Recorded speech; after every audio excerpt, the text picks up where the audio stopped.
Hi hello ಎಲ್ರಿಗೂ ನಮಸ್ತೆ. Welcome back my YouTube channel. Friends, ನಮ್ಮೂರಲ್ಲಿ ಜಯಂಕಾಸಿದ್ದೇಶ್ವರ ಜಾತ್ರೆಗೆ ಭರ್ಜರಿ ತಯಾರಿ ಮಾಡಿದ್ದಾರೆ. ನೋಡ್ತಾ ಇದ್ದರೆ ಫ್ಲಕ್ಸ್ಗಳಾಗಿರ್ಬೋದು, ಈ ತೋರಣ ಆಗಿರ್ಬೋದು, ಎಷ್ಟು ಚೆನ್ನಾಗಿ ಕಾಣಿಸ್ತಿದೆ. ಜಾತ್ರೆ ಅಂದಮೇಲೆ ಈ ಥರ ಅಲಂಕಾರ ಇಲ್ಲ ಅಂದರೆ ಜಾತ್ರೆ ಅಂತ ಅನ್ಸ್ಕೊಳೋದೇ ಇಲ್ಲ. ನಮ್ಮೂರಲ್ಲಂತೂ ಬೀದಿಗಳಲ್ಲೂ ಕೂಡ ಅಲಂಕಾರ ತುಂಬ ಚೆನ್ನಾಗಿರುತ್ತೆ. ನಾನು ಪೂರ್ತಿ ವಿಡಿಯೋ ಮಾಡೋಕ್ಕಾಗಲಿಲ್ಲ. ನಾನು ಹಾಗೆ ಬಸ್ಸಿಗೆ ಹತ್ತೋಣ ಅಂತ ನಿಂತಿದ್ನಲ್ಲ, ಸೊ ಅಲ್ಲಷ್ಟೇ ಮಾಡಿದ್ದು. ಹಾಗೆ ನಮ್ಮ ಸ್ವಾಮಿ ಜಾತ್ರೆ ಅಂದರೆ ಅಷ್ಟು ಜನ ಭಕ್ತಿಯಿಂದ ನೆರವೇರಿಸುತ್ತೆ. ಹಾಗೆ ಪ್ರತಿಯೊಬ್ಬರಿಗೂ ಕೇಳೋದು ಒಂದೇ, ಪ್ರತಿ ವರ್ಷ ಕಾರ್ಡಲ್ಲಿ ಇರುತ್ತೆ ಜಾತ್ರೆ ಡೇಟು ಎಲ್ಲ ಕೂಡ ಅನೌನ್ಸ್ ಮಾಡ್ತಾನೆ ಇರ್ತಾರೆ. ಹಾಗೆ ಸೋಷಿಯಲ್ ಮೀಡ್ಯಾದಲ್ಲೂ ಕೂಡ ಜಾತ್ರೆ ಡೇಟ್ ಅನೌನ್ಸ್ ಆಗ್ತಾನೆ ಇರುತ್ತೆ. ಬಂದು ನಮ್ಮ ಸ್ವಾಮಿ ದರ್ಶನ ಮಾಡಿ ಜಾತ್ರೆ ವೈಭವನ ಒಂದ್ಸಲ ಕಣ್ ತುಂಬ್ಕೊಳ್ಳಿ. ಯಾಕೆಂದರೆ ಅಷ್ಟು ಚೆನ್ನಾಗಿರುತ್ತೆ, ಅಷ್ಟು ಜೋರಾಗಿರುತ್ತೆ ನಮ್ಮ ಜಾತ್ರೆ. ಈ ಟೈಮ್ ಬಂತು ಅಂದರೆ ಎಲ್ಲ ಕಡೆ ಜಾತ್ರೆ. ಹಾಗೆ ನಮ್ಮೂರಲ್ಲೂ ಜಾತ್ರೆ ಇತ್ತು. ನಮ್ಮ ಊರಿಗೆ ನಾನು ಹೋಗ್ತಾ ಇದ್ದೆ. ಋತುಂದು ಎಕ್ಸಾಮ್ ಇರೋದ್ರಿಂದ ಸ್ವಲ್ಪ ಲೇಟ್ ಆಯಿತು. ಋತು ಯಾವ ಚಂದಕ್ಕೆ ಬದನೋ ಎಕ್ಸಾಮ್ ಅಂತ ಗೊತ್ತಿಲ್ಲ. ಮಕ್ಕಳನ್ನ ಮಾಮೂಲಿ ಟೈಮಲ್ಲಿ ಎಕ್ಸಾಮ್ಸ್ ಬರ್ಸೋದಕ್ಕೆ ತುಂಬ ಕಷ್ಟ ಆಗುತ್ತೆ. ಇನ್ನೇ ಜಾತ್ರೆ ಟೈಮಲ್ಲಿ ಎಕ್ಸಾಮ್ ಬರೆಸೋದಂದ್ರೆ ತುಂಬಾ ಕಷ್ಟ. ಹಾಗೆ ಎಕ್ಸಾಮ್ಗಿಂತ ಜಾತ್ರೆ ಮೇಲೆ ಮನಸ್ಸು ಜಾಸ್ತಿ ಇರುತ್ತೆ. ಯಾರು ದುಡ್ಡು ಕೊಡ್ತಾರೆ, ಎಷ್ಟು ಕೊಡ್ತಾರೆ, ಏನು ತಗೊಳೋದು, ಯಾವ ಊರು ಜಾತ್ರೆಗೆ ಹೋಗೋದು, ಇದೇ ಮನಸ್ಸಲ್ಲಿರ್ತವೆ ಮಕ್ಕಳು ಮನಸ್ಸಲ್ಲೆಲ್ಲ. ಸೊ ಹಾಗೆ ನಾವು ಬಂದ ಊರಲ್ಲೂ ಕೂಡ ಜಾತ್ರೆ ಇತ್ತು. ಹಾಗೆ ಋತು ಕೇಳ್ತಾ ಇದ್ದ, ಮಮ್ಮಿ ಇಲ್ಲೊಂದು ಅಂಗಡಿನೇ ಇಲ್ವಲ್ಲ ಅಂತ.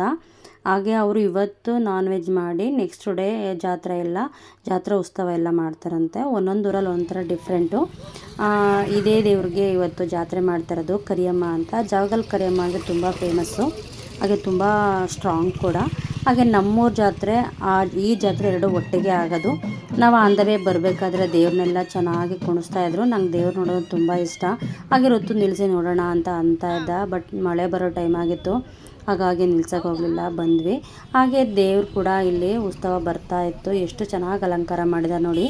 ಎಲ್ಲ ಒಂಥರ ಹೂವಲ್ಲಿ ಮಾಡಿರೋದು ತುಂಬ ಚೆನ್ನಾಗಿ ಕಾಣಿಸ್ತಿತ್ತು. ಕರಿಯಮ್ಮ ದೇವಿ, ಇವರು ಜಾವಗಲ್ ಕರಿಯಮ್ಮನವರು. ನೋಡ್ತಾ ಇರ್ಬೋದು, ತುಂಬ ಚೆನ್ನಾಗಿ ಅಲಂಕಾರ ಮಾಡಿದರು. ಈಗ ಎಲ್ಲ ಕಡೆ ಉತ್ಸವ ಮುಗಿಸಿ ಪೂಜೆ ಮುಗಿಸಿ ಈಗ ಹೊರಡ್ತಾ ಇತ್ತು. ನಾವು ಕೂಡ ದರ್ಶನ ಮಾಡಿದ್ವಿ. ನಮಗೂ ಕೂಡ ದರ್ಶನಕ್ಕೆ ಕರೆಕ್ಟಾಗಿ ಸಿಕ್ತು. ಹಾಗೆ ಮಕ್ಕಳು ಮನೆಗೆ ಬಂದು ಜಾತ್ರೆ ನೋಡೋದಕ್ಕೆ ಅಂತ ಹೊರಡ್ರು, ತಾತನ ಕರ್ಕೊಂಡು. ಇನ್ನೇನು ಮಳೆ ಬರೋ ಟೈಮು, ನಾವು ಬೇಡ ಅಂದರೂ ಕೇಳಲಿಲ್ಲ. ಜಾತ್ರೆ ನೋಡೋದಕ್ಕೆ ಬಂದಿದ್ದೀವಿ ಅಂದಮೇಲೆ ಹೋಗ್ಬಾರ್ದ ಅಂತ ಇವತ್ತು ತವ್ರ ಮನೆ ಜಾತ್ರೆಗೆ ಬಂದಿದ್ದೀವಿ. ಇಲ್ಲೂ ಕೂಡ ಜಾತ್ರೆ ಎಲ್ಲ ತುಂಬ ಚೆನ್ನಾಗಿರುತ್ತೆ. ಸಿಡಿ ಕೆಂಡ ಎಲ್ಲ ಇರುತ್ತೆ. ಆದರೆ ನಾವು ಬಂದಿದ್ದು ಸ್ವಲ್ಪ ಲೇಟ್ ಆಯಿತು. ಸೊ ಹಾಗಾಗಿ ನಾನು ಎಲ್ಲ ಮುಗ್ದೋಗಿರುತ್ತೆ ಅಂತ ಹೋಗಲಿಲ್ಲ. ಆದರೆ ಮಕ್ಕಳು ಕೇಳಲಿಲ್ಲ, ನಾವು ಜಾತ್ರೆಗೆ ಅಂತ ಬಂದಿದ್ದೀವಿ, ಹೋಗಲೇಬೇಕು ಅಂತ. ಋತುವಿಂದ ಸ್ವಲ್ಪ ಲೇಟ್ ಆಯಿತು, ಅವ್ನು ಎಕ್ಸಾಮ್ಸ್ ಎಲ್ಲ ಮುಗಿಸ್ಕೊಂಡು ಬರಬೇಕು ಅಂತ. ಮಳೆ ಬೇಡ ಅಂತಂದ್ರೂ ಕೂಡ ಕೇಳಲಿಲ್ಲ, ಹೊರಟರು. ಮಕ್ಕಳಲ್ವಾ, ಜಾತ್ರೆ ಅಂದಮೇಲೆ ನಿರಾಸೆ ಆಗುತ್ತೆ ಅಂತ ಈಗ ಹೋಗ್ತಾ ಇದ್ದಾರೆ. ಹಾಗೆ ಅಪ್ಪಾಜಿನೂ ಕೂಡ ಕರ್ಕೊಂಡು ಅವ್ರನ್ನ ಹೋಗ್ತಾ ಇದ್ದಾರೆ. ಏನೇ ಆಗಲಿ ಒಂಥರ ತವ್ರ ಮನೆ ಜಾತ್ರೆ ಅಂದರೆ ಏನೋ ಒಂಥರ ಡಿಫ್ರೆಂಟು. ಹಾಗೆ ಅಮ್ಮ ಒಬ್ಬರೇ ಇರ್ತಾರೆ ಅಂತ ನಾನು ಹೋಗಲಿಲ್ಲ. ಅಮ್ಮ ಹೊರಟಿದ್ರೆ ನಾನು ಹೊರಡ್ತಾ ಇದ್ದೆ. ಸ್ವಲ್ಪ ಮಳೆ ಬರೋ ಥರನೂ ಇತ್ತು, ಯಾಕೆ ಬೇಕು ಅಂತ. ಹಾಗೆ ಇನ್ನೇನು ಅವರು ಹೊರಟು ಹೋಗ್ಬಿಟ್ಟು ಬಂದರು. ಮನೆಗೆ ಬರೋದ್ರೊಳಗಡೆ ಜೋರಾಗಿ ಮಳೆ ಬಂದೇ ಬಿಡ್ತು. ತುಂಬ ಗಾಳಿ ಮಳೆ, ತುಂಬ ಅಂದರೆ ತುಂಬ. ಹಾಗೆ ನಾವು ತೋಟದಲ್ಲಿರೋದ್ರಿಂದ ಇನ್ನೂ ವಿಪರೀತ ಅನಿಸುತ್ತೆ, ತುಂಬ ಗಾಳಿ ಬರ್ತಾಯಿತ್ತು. ಬಟ್ ಆದರೆ ಒಂದು ಕಡೆ ಖುಷಿ, ತುಂಬ ದಿವಸದಿಂದ ಬಿಸಿಲು ಜಾಸ್ತಿ ಇತ್ತು, ತೋಟಕ್ಕೆಲ್ಲ ಮಳೆ ಬೇಕಿತ್ತು.